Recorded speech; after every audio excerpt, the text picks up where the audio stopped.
IELTS емтиханынан 8 балл. Бұл ағылшын тілі мұғалім үшін өте жоғары деңгей. Ал дайындаған оқушылары 8 балл жинаған мұғалімнің деңгейі қандай дәрежеде болуы мүмкін?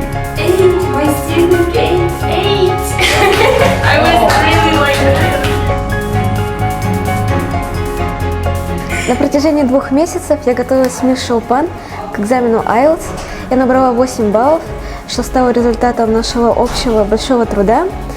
Я хочу выразить огромную благодарность вам за подготовку и оказанное внимание. My pleasure. Қабдулова Шолпан, зерделі ақыл ой дамыту орталығының тәжірибелі ұстазы. Ұлыбританияның University of Essex оқу орнының магистратура бөлімін ағылшын тілі және лингвистикасы мамандығы бойынша бітірген. Бұл күнде дайындаған оқушылары IELTS емтиханынан 8 балға дейін жетті. Ол нағыз білімді, тәжірибелі және еңбекқор ұстаз.